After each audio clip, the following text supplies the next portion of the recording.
Hey guys! Welcome again to my mini vlog, and for today's video is we're here at Bicoca Village. It's like ano siya guys, mall siya na malaki, and pagpasok namin naghahanap na din kami kaagad ng kakainan namin at kami gutom na din. And dito sa taas kasi guys yung mga restaurants nila, may mga burgers, may mga steaks, also Italian foods. And we decided na bumaba muna para tingnan din sa baba. If nakikita niyo, meron din silang maliit na ice skating ring dito.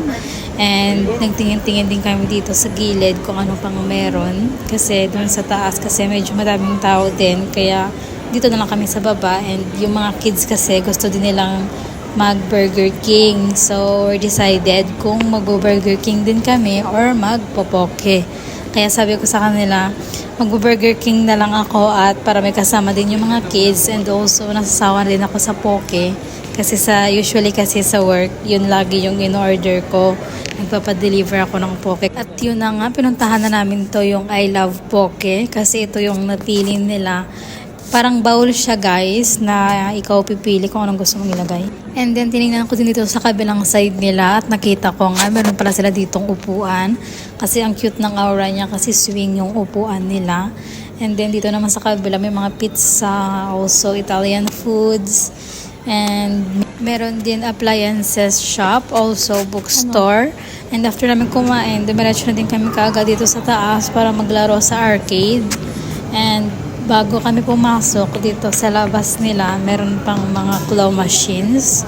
At ang dami nga, iba't iba ang yung laman. And then yung dito, parang may malaki siyang elephant. At kailangan mo nga makat yung tali niya sa taas para makuha yan. At yun ito ang laki-laki ng bear, ang cute. And also nandito din si Ladybug sa Miraculous. And after nyan, pumasok na kami dito sa loob. At maglibot-libot muna tayo dito bago tayo maglaro.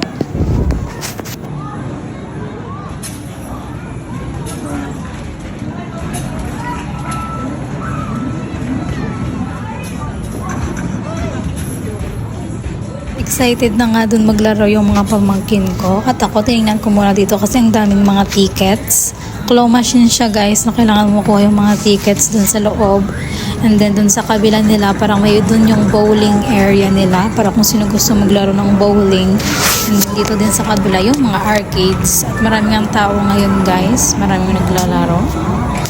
Malaki din pala guys yung play city nila dito, kaya inikot ko muna bago ako maglaro para at least mamaya alam ko na kung saan ko gusto maglaro. At parang gusto ko nga din mag-basketball, and also yung parang zombie snatcher na to.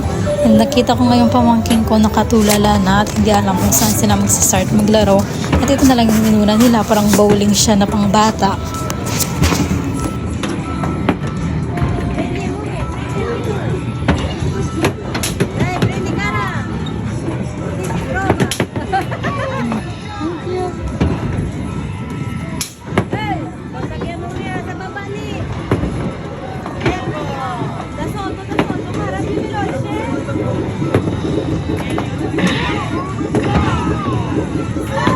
Dito naman nga kami sa kabila, sa Red Lit Clowns, na parang kailangan mo patumbahin yung mga clowns.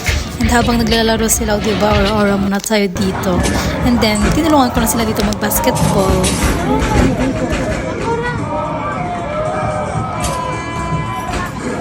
At lumipat naman ako dito sa kabila at nakita ko nga naglalaro yung ate ko dito. Kaya tingnan nyo ang dami niya ng tickets na nakuha.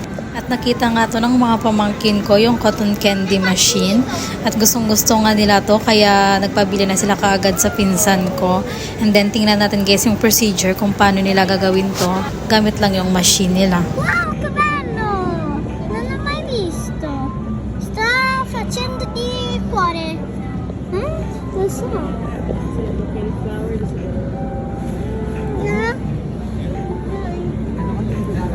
Ikarina. Fa così, bello, là.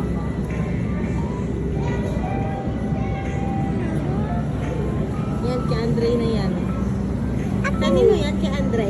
Sure sila tatlo, mahal kaya 5. Siyempre. Ang dami-dami niyan eh. Hindi na naman nila maubos yan. Oo nga, kita dyan pa naman. Ubusin naman na. Ano gusto ko ng kape-kape? Pwede tayo ng ano yung Che bello! kape dun sa ano? Na shake? Diyan sa ano nga, sa Burger King.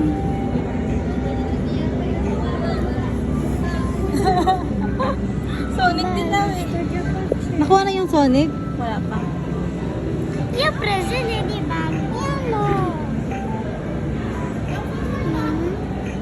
Ano na yung joke? Wala ko ba nila? Ganda ng nanay nila. May pa. Kasi permis. Hello? Bello. What?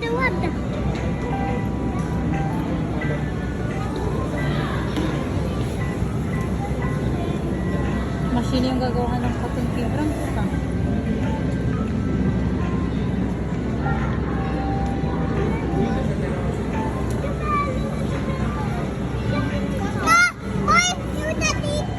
Oo, dyan nilalabas.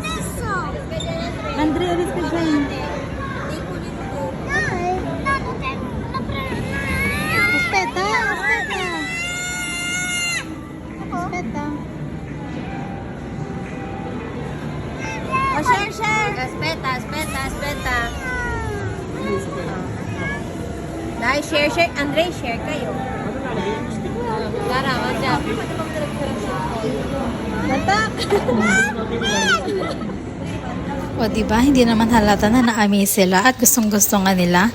Anyways, nandito na tayo guys sa baba sa pinaka-ground floor nila na kung saan nandito yung go-kart and then nakita ko dyan si Spider-Man, ang cute niya, nakadikit lang sa dyan, charis. And then nagpa-planning kami na mag-go-kart sana dito sa baba, kaso nga lang madaming pila ata at madami din nag-aabang, kaya nag-ask muna kami ng information doon kung kakayanin nga din ng time namin kasi lilipat kami dun sa kabilang parang isa din siyang mall. And then kaya nag-uusap-usap muna kami kung natutuloy pa ba kami mag-go-kart or doon na kami kaagad sa kabila kasi late na din eh. Nabangga na siya.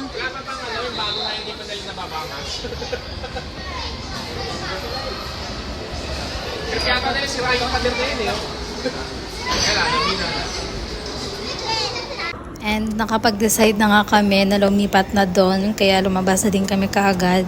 By the way guys, ito pala yung labas ng Bicoca Village. Malaki talaga siya guys, kaya hindi carry yung isang araw mo dito na pagsistay. And hindi na nga kami nakapag-go-kart kasi hindi na din carry ng time. At ngayon, naglalakad na kami para lumipat dun sa kabila. Malapit lang din naman siya. Ito yung Centro Sarca. At papasok na nga tayo guys para maglibot-libot na kami dito sa loob. Medyo malaki din to siya kaya hindi ko na siya guys nakunan lahat. And then after nito, dumiretso na din kami dito sa Filipino restaurant para kumain ang dinner namin. And that's it for today's video guys. Thanks for watching. Bye!